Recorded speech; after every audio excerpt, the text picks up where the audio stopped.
Halo Pak Dayat, lagi buat apa ini Pak Dayat? Bikin pupuk cair dari pepaya.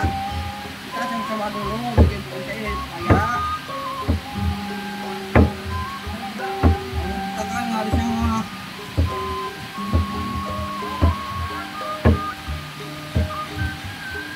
cair dari pepaya nih bagus.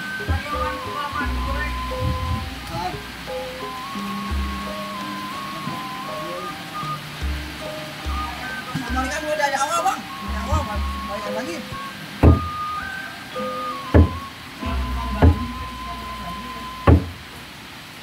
Halo pagi teman-teman, ini adalah Pak Dayat ya.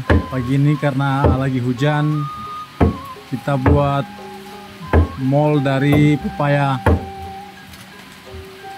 Pepaya ini tidak kejual, jadi dijadikan limbah, tetapi kita manfaatkan untuk pembuatan mol atau pupuk cair ya, dan juga bisa ekoenzim. Sekarang lagi trendy namanya ekoenzim. Padahal dari secara pembuatan dan juga manfaat sama aja ya.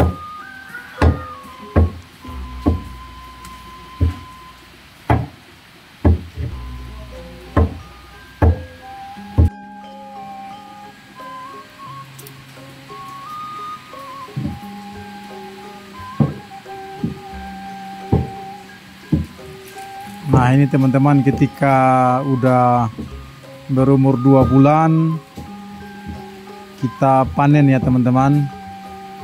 Nanti cairnya kita gunakan untuk penyemprotan POC, pupuk organik cair. Dan untuk yang padat kita bisa kembalikan sampai dicairkan lagi, atau langsung kita pakai untuk dijadikan pupuk ya, pupuk padat, pupuk susulan.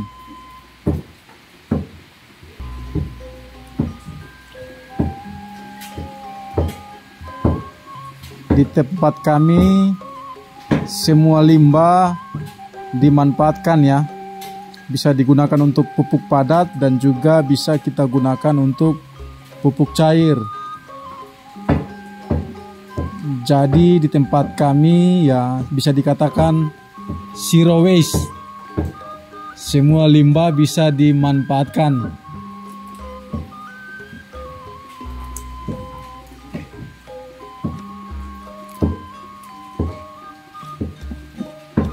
Untuk POC sendiri kita ada beberapa jenis POC. Ada POC dari urin kambing atau urin domba, dan juga POC dari buah-buahan ya.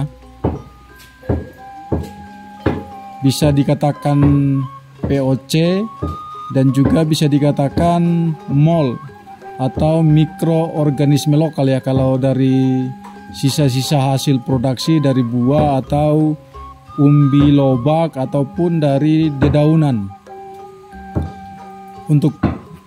Untuk aplikasinya bisa langsung dicor ke tanah dan juga bisa langsung disemprot ke daun, karena untuk mikroorganisme lokal bisa penyerapannya melalui daun juga.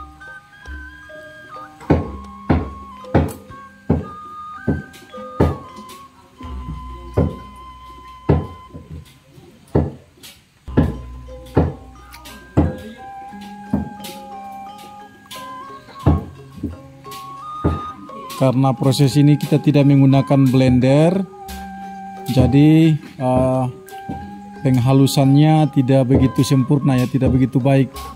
Jadi langkah berikut kita harus melakukan seperti ini. Ketika teman-teman punya alat untuk penghancur, pastinya hasilnya lebih maksimal ya teman-teman. Karena ini hanya dicincang atau dipotong-potong ya teman-teman.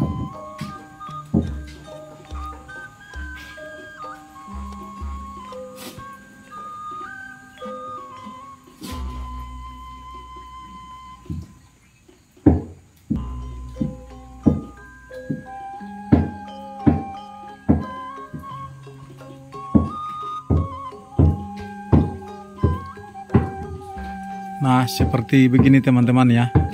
Ini umurnya kurang lebih udah 3 bulan lebih ya teman-teman.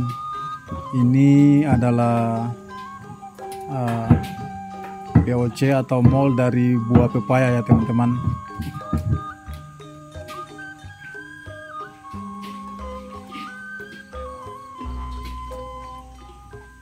Nah, untuk 3 drum ini POC dari urin kambing atau urin domba ya teman-teman. Jadi untuk pengaplikasiannya atau untuk penggunaannya masing-masing berbeda-beda ya teman-teman.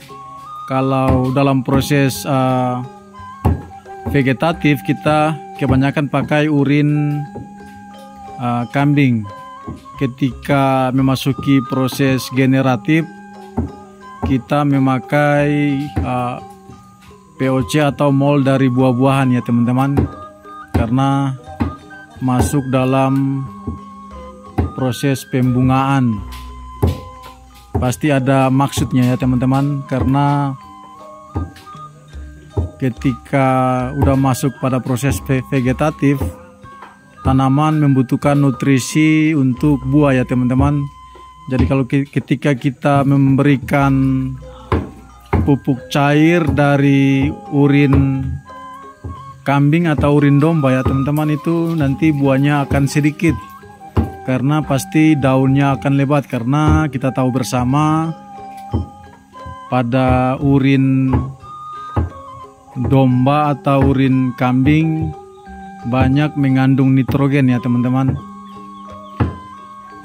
Nah, di sini dalam proses pengecoran atau penyemprotan kita ada 3 tahap ya. Yang pertama fase pertumbuhan, kita full 100% dari urin kambing. Nah, ketika pada fase pembungaan kita 50-50 ya. Kadang-kadang kita tambahkan urin kambing hanya sedikit, prosentasinya bisa 70-30 ya teman-teman. Nah, ketika pada fase pembuahan itu kita kasih 100% dengan pupuk cair dari buah-buahan ya teman-teman. Karena kita di sini organik, jadi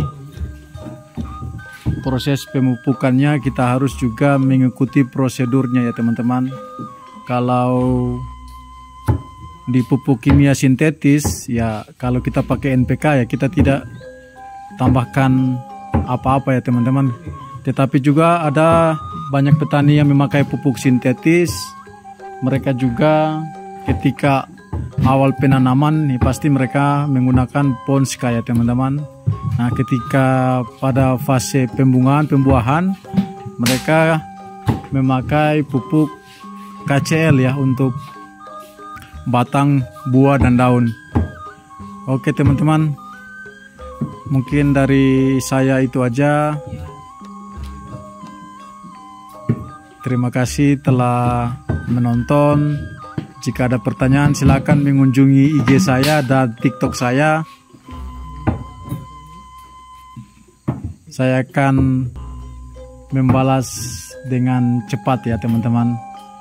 Oke teman-teman, Pak Dayat bisa memberikan salam buat penonton. Salam satu cangkul. Salam satu cangkul. Yes. Oke, terima kasih Pak Dayat.